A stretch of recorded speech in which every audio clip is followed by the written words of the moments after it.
Hello and welcome. This is your host Brian, and I'd like to introduce you to our special guest today, Paul Boschman of PI Profits Agency. Paul Boschman brings deep business experience into the private investigator industry. He is president of PI Profits, a results-oriented marketing, sales, and customer service agency dedicated exclusively to private investigators. He is the creator of the Genius Minds of Investigation project and also previously created and launched Sherlock Docs, an online tool to help PIs create reports and share them with clients using 21st century technology. Today's topic is creating referral systems for your private investigation business. Paul, thanks so much for being here with us today. Great to be with you, Brian. Now, in our past interviews, we've really seemed to touch a lot on marketing systems, and I know that the clients who've come to you for their business expertise, for you to give them your expertise on their business, that you've really helped them with marketing systems. But why should, really, since that has helped so much, why should we be talking about referrals? Well, that's a great question, and the answer really is often as plain as the nose in the face, because if you ever talk to any PI that achieved any level of success, one thing you find is that they've built their business largely on referrals. Now, so it's really the number one source of business for a private investigator. They're also the lowest cost of leads, if you can imagine, much cheaper than something like radio or even print ads.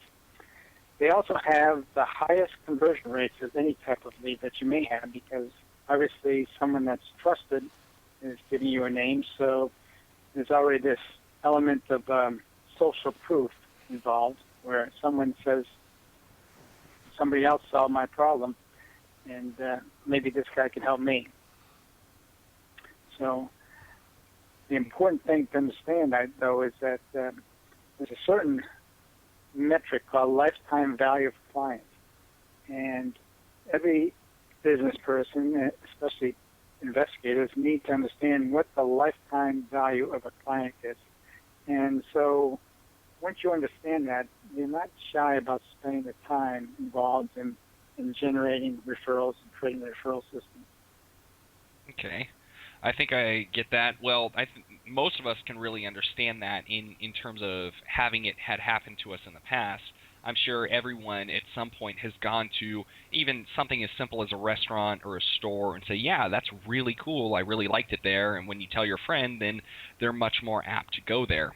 And even if, say, you're only okay compared to somewhere else that they might have gone, knowing that their friend is the one who told them, it gives you so much impact and so much, like you said, social proof, that their experience, they'll look for reasons to have a positive experience with you, I believe. Is that so? That's right. And, social proof, if we've talked about this previously, Robert Cialdini defined it as a trigger, a persuasion trigger that people use to decide to buy things. So it's important element, one of the 6 triggers we talked about. But that takes us into, because I'm sure you have some not so great clients who are, more resistant and more cynical or skeptical, but you have really good clients, I'm sure. So aren't referrals just for my best clients? Well, I think this is a basic flaw in the thinking of most people. They think, well, the only referrals I get are from good clients, for example. But, if you go back and way at the beginning, the elemental aspect of this, you think about the average person knows somewhere between 200 and 300 people. Mm-hmm. And if you know between 200 and 300 people, let's say that's 250, and each of them knows between 200 and 300 people, that's on average 250. If you do a little multiplication, 250 times 250 is 62,500 people you could potentially reach just in one level. I know how many of our listeners are on LinkedIn, but I have some to 900 contacts on LinkedIn, and according to LinkedIn, it connects me with 23 million people. So the multiplication really gets enormous when you start to think about it. So, you may not, you may only have, for example, a few clients, and you think, well, if I can't get a referral from my, 2 or 3 clients, what good is it? But a lot of people, and if you put in the system in place that lets those 250 people know that you're in business, and we'll talk about some elements of how you would say that, it puts you in contact with potentially 60,000 people. Now, if you think that's too hard to believe, you cut it in half, that's 30,000 people. If you cut that in half, that's still 15,000 people. And if you cut it in half again, that's still 7,000 people. So, no matter how you look at it, even if just a fraction of those 250 people pans out, if you could get in touch with several hundred people through your 250 contacts, that is an enormous pool of people from which to pull potential clients from. Oh, and that's I can see that working with tremendous benefit to any PI, well, any business really, because suppose each person knows 250 people, even if they only end up bringing you one person, well, that person knows 250 people, or thereabouts. And so it's just something that keeps cascading, that what if out of those 250 people, they know 2 or 3 people, come to your business, and then those people know 250 people individually. And it seems like as long as you keep a very great business ethic, and we've already touched on in previous interviews the importance of having very powerful customer service, as long as you deliver on these things to your clients, and then it seems like they'll just keep bringing back more people, and marketing, in a sense, at least from this standpoint, really seems to take care of itself. Yeah, we'll talk about that. Delivering excellent service is, the essential pillar of getting referrals. Everybody knows that. If people are not happy with you, you're obviously not going to get referrals. So that's almost has to be understood right from the get-go. Yes, and so there might be some PIs who say, I already get referrals. Why should I be doing more? And what would you have to say to them? Well, first, if you're just getting started and don't have a large marketing budget, it's the cheapest route to take. You look at how you put people in your funnel. Essentially, there's 7 different types of ways to do that. There's print media, and we all know that the number of eyeballs on print media has been declining. There's broadcast media like radio and TV, and most of us think that's pretty expensive for a small PI. Direct response, which is one thing I specialize in, and that can provide a pretty good return on your investment, but it still takes money. There's events, like trade shows. Those tend to be very expensive. Publicity, like press releases, that tends to be expensive. And then there's word of mouth. With all those 7 different ways of getting people into your funnel, probably word of mouth is the most cost-effective, the cheapest route to doing that. And it's something that anybody getting started can do. And even people that have been in business for a while, and even if you have a pretty good sized investigation business and you don't have a system, an organized system to do that, you can really take your business to another level just by improving your referral systems, or implementing some referral systems even. And I know that we've gone over that in the past. I believe it was you, wasn't it, who told me about that book, The E-Myth, where it talks about systems being implemented? Was that you, or am I mistaken there? I don't know if that was me, but certainly. You do end up telling me about a lot of stuff, and so sometimes I get a little jumbled up in my head because there's a lot of great information that you end up feeding me. Mm-hmm. But you did mention, say, trade shows, and I think that part of that is networking, correct? And so do you get PIs who sometimes they they really, you can almost say they look down on this as if it doesn't work. They don't see the bigger picture, and so they'll go to somewhere to network, and then they'll give out their business card and try to connect with people and maybe get, one client or maybe two clients. And have you met PIs who have been sort of, I guess you could say, down by that, so they feel it's a down or they didn't get as much as they expected? Well, I think that it's true for any of those 7 things I talked about. If you do it ineffectively and you don't get results, then you tend to say, well, it doesn't work. And I've had people contact me and say, geez, you're a marketing firm, and I've dealt with other marketing firms, and nothing works. There's absolutely nothing that works for me, and business is just going downhill. And the problem is that, for example, just going out and handing out your business cards is not very effective in terms of developing a good referral system or word-of-mouth system. You might randomly stumble upon people doing that, but unless you frame it right, you won't get a very effective response. And you may get lucky and find a client, but chances are you're probably going to get disappointed and maybe a little bit depressed or feel that things are not going to work for you. So the key to any of these advertising pillars is knowing how to do it effectively.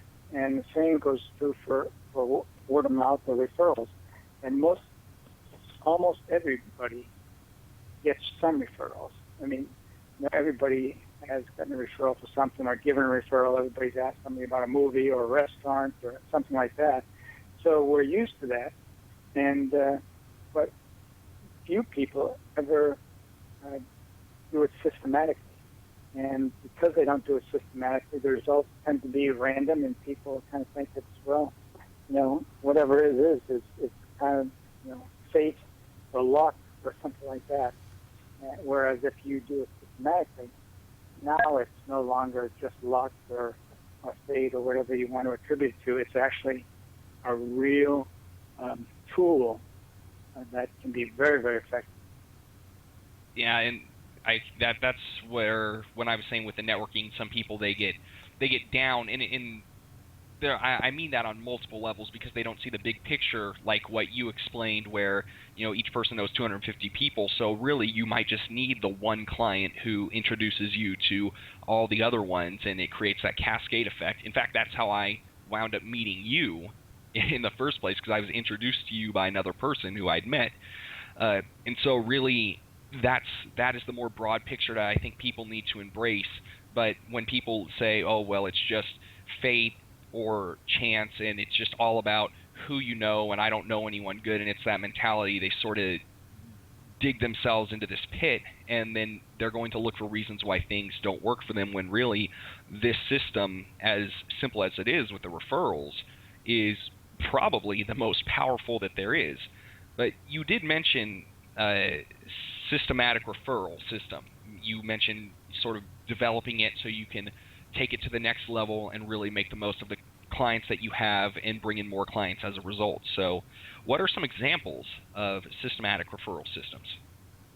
Well, before you can even begin to talk about systems, first you have to really fundamentally decide, first off, who is your target audience, and define them very well. So, most investigators are kind of jack of all trades. I often see on their websites, full service investigation. We do everything. And the problem with this is it's very hard to target a specific audience and very hard to define them. So you want to be very specific in who you try to help. Trying to specialize is really much more effective in terms of getting business than trying to say, well, we'll do anything because I'm desperate. And then you have to identify what symptoms do these people have and what's the source of these symptoms. And third, create a compelling message that targets audiences with that message. So, for example, for me, my specific audience are private investigators that are stuck at a certain business level. They can't get beyond it, okay? So, and the symptoms they have is that they have cash flow problems, they have trouble getting clients, and the source of these symptoms is usually that they don't understand marketing. So, a compelling message might be,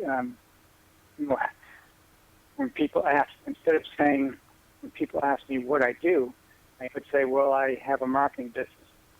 And that doesn't really help in terms of referrals. But if I say, well, I take medium-sized, small to medium-sized fraud investigation business out of stock, and I have difficulty with cash flow and getting clients, and I take them to the next level in their business.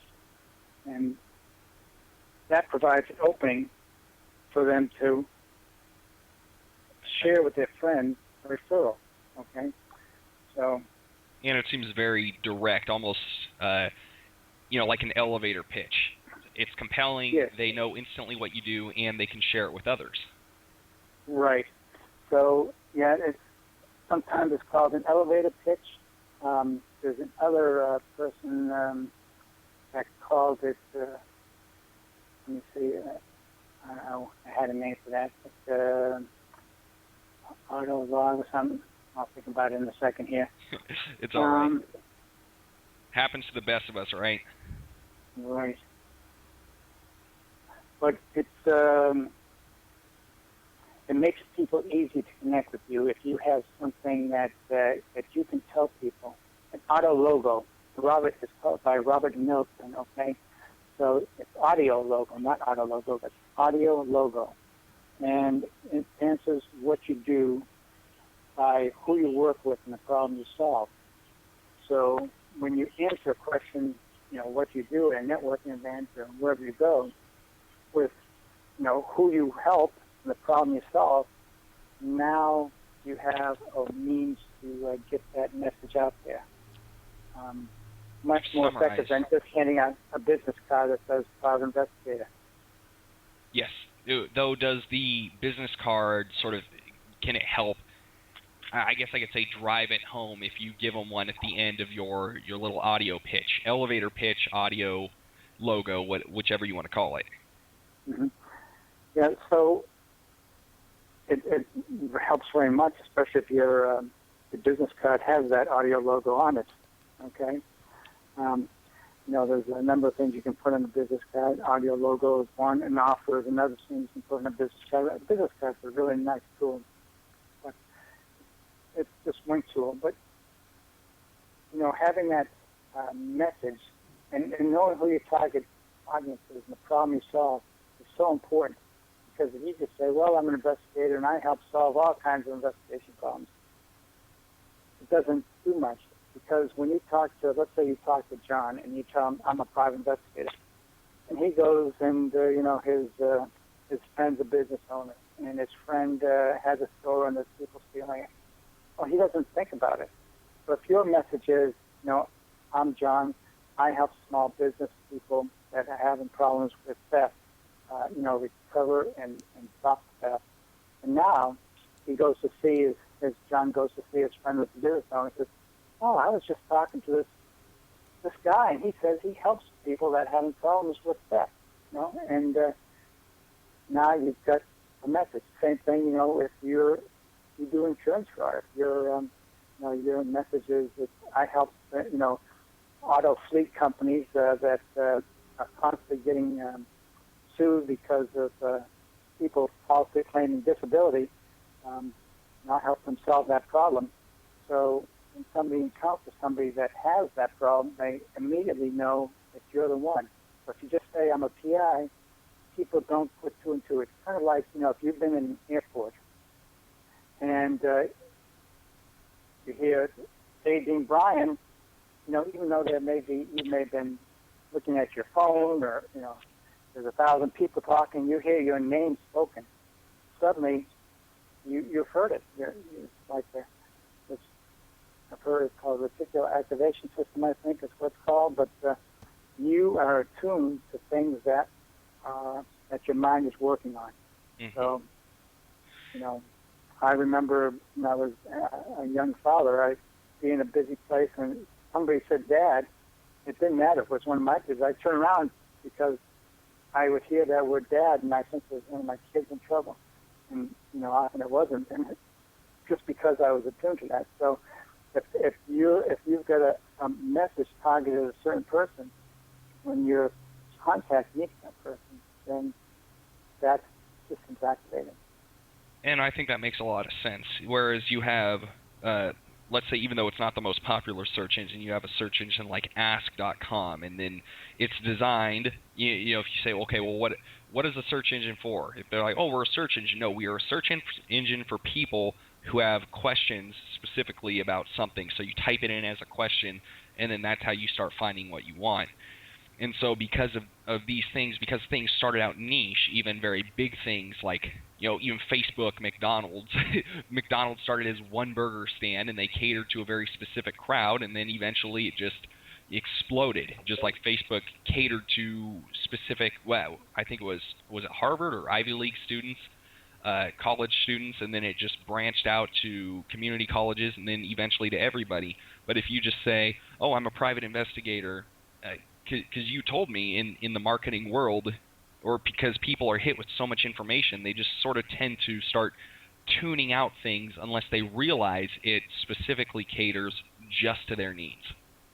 Right. Right. So let me give you 6 steps for a good system. That should require a system for referral. So first, we talked a little bit about it is just to make your clients deliriously happy. That means having excellent service and actually showing that you care about them. Did you say deliriously happy? Deliriously happy. Yeah. That's a good state to be in. Yes. So, and then you have to be at the second step is to be at the top of their mind. So that means you need to create some kind of a system that constantly keeps you in contact with them. So you have all these contacts, put them in a database, and then every month put something out to them. It might be as simple as a little card, a holiday card. It might be a little newsletter. It might be some kind of other piece of information. But make a point every month to have a contact point with those people, okay, so that you're always at the top of their mind. Third is you want to make it easy for people to talk about you, and the way to do that is really what we just talked about. That's being clear about who your ideal client is, and having a business card with a solitary focus, and sharing your new personal news. Just make it easy for people to talk about you. So if people know what you're about, it's much easier for them to talk about you. Mm-hmm. Fourth step would be to make it easy for people to connect with you. So you might have your phone number and email address on your business cards, on your website homepages, and every email signature line. All those things you need to have a way for people to forward your email that has all your contact information. You have to make sure you remove any obstacles. You might set up there's all kinds of things that are online where you can have ways for people to make appointments with you online so that they don't have to call you or anything like that. There's a lot of PIs that just go to reach by phone, but if you put something, that says schedule an appointment schedule, and there's a number of them out there. So they can schedule their own appointments. That'd be one way to make it easier for people to connect with you. You might want to Google yourself and see, does it take less than 3 clicks to find your name? You might have a link on your email to your bio or your LinkedIn account, okay? Mm-hmm. You might create, offer free consultations, and or even if people aren't ready, just say, let's see how we might be able to help each other in your communication. And another way to make it easier is to lower the commitment bar. Let them have some kind of a sales conversation, even if they're not ready. Have an exploratory meeting or something like that. And then I think the fifth thing is to make it rewarding. So most motivating rewards are not financial. I've seen very successful systems that are financial. And sometimes it's just having a nice handwritten thank you card or you might have a wall of referral fame in your business office. People like to get recognized, or it might be a little, a gift thing with brownies or cookies in it or something like that. And then, after they have, if you have been able to help someone that's referred you, call the person that was the original referral and say, look, the person referred me. This is how I benefited because of what you did.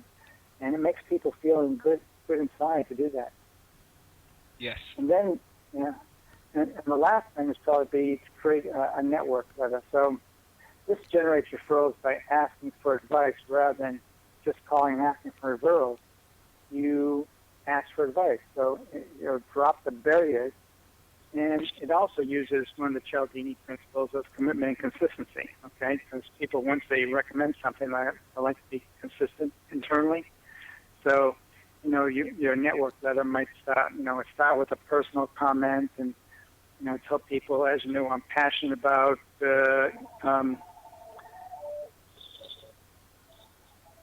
investigation frauds or cheating spouse frauds.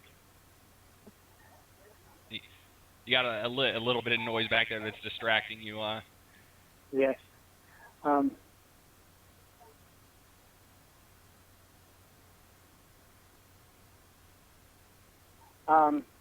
anyway, so it starts with a personal commitment, a comment. Then you talk about something they're passionate about, and tell people, I have a gift for something. You tell them about your special gift that causes you. Yes, definitely, because I remember you also stressing that before. When people come to your website, it should be focused on them, and then now's your chance later down when they get more familiar with you to really stress, about your qualifications of how you can help them after they know what you're all about, just in a more general sense. Right. So in addition, after you tell them that, you tell them a short success story, tell them a decision, and then ask for advice, and maybe an invitation to talk on the phone. So, this network letter idea, basically, you're telling people about something you've decided to do and that you have a gift for, and you're telling your success story, and then you're asking them for advice. And in the asking for advice, say, geez, people that I may be able to help with this gift I have, this, talent I have.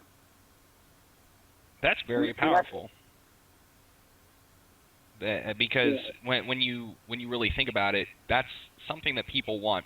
Firstly, people are, because we've been taught since children, we're very hungry for approval.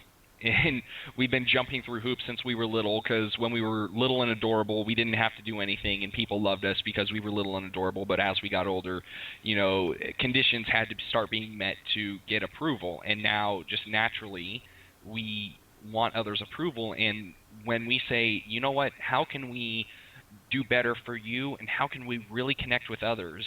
What would you recommend we do? And when you're asking for somebody else's advice, you're giving them a sensation of power, and they love you for it. Mm-hmm. So I want to really end this with a story. It's really a neat story. I don't know if you ever heard the story of Paddy Lund. I don't believe I... Well, he's an Australian guy, and you can Google his name. It's E-A-D-D-I, and last name's L-U-N-D. And he was a dentist. He had bought a dental practice and was working 60 hours a week, and it was a terrible atmosphere in his office. He was rude to his people. The people were rude to him. Everybody was always grumbling. He hated it. And like a lot of dentists, he was constantly thinking about killing himself.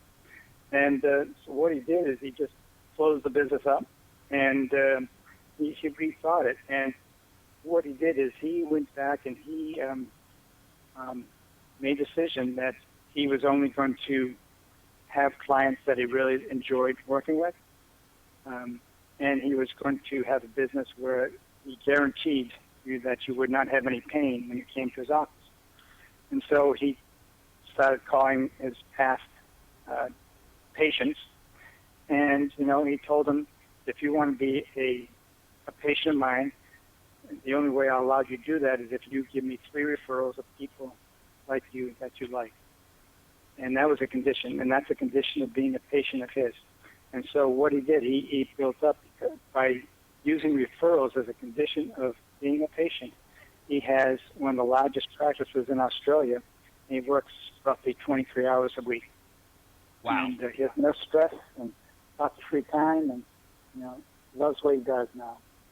And I remember you telling me also, we went over the Vilfredo-Pareto rule, the 80-20 rule, and I'm sure that in itself, what you told me about Patty Lund, sort of feeds into that, where you have the 20% who are bring in 80% of your income, and you just love dealing with them anyway, and so your life is just going to get a whole lot better as a result. Yep. Financially and emotionally. So the system that you really just gave us, that for really building up referrals, for priming yourself, for asking for referrals. I can hear an echo on your end, I think. But you told me before 80% of people give you their business after the 5th to 12th contact with them. 68% of people leave your business because of your indifference to them, and the system that you gave us really remedies. It addresses one and it remedies the other, so it's no longer a problem. So I think that was very powerful, and I think that was something really good just to throw in there at the end for your listeners to really embrace and understand about the entire marketing process. So is that about all, Paul? Yeah, I just I have a couple books I'd recommend. One is called The Referral of a Lifetime. Okay. And it's an easy read book. And it talks about a system in there that mentions the 250-person rule, and they built upon that to create a nice little system. And the other is called the Referral Engine. And if they Google either of those 2 books, they'll find some great ideas for referrals. And there's lots of resources out there, and it's pretty easy to do, and it doesn't take a large budget, and it's very, very powerful. Wow. And you know what? This has been another fantastic interview, and I'm sure that all the people who are your clients, they really get an understanding of this stuff on an even deeper level. And so just to let those of you who are listening know, you have that opportunity, because if you'd like to learn more about how to grow your private investigation business, Paul has generously offered a free 30-minute best practice marketing investigation briefing for listeners of this interview. So in this briefing, Paul will help you identify what might be the biggest holes in your marketing strategy, as well as the biggest opportunities for additional profit in your PI business. And chances are referrals are right up there. So keep in mind that spots are limited and will be made available on a first-come, first-served basis. And if you're interested or even just curious to learn more, then definitely sign up for one of these spots and reserve a free one-on-one marketing briefing call with Paul at no cost to you at easypiprofits.com. All one word, easypiprofits.com. It's been another fantastic interview. Thank you so much for being with us, Paul. Great. Thanks, Brian. Look All right. forward to our next talk. All right. You have yourself a wonderful day, my friend. Yeah.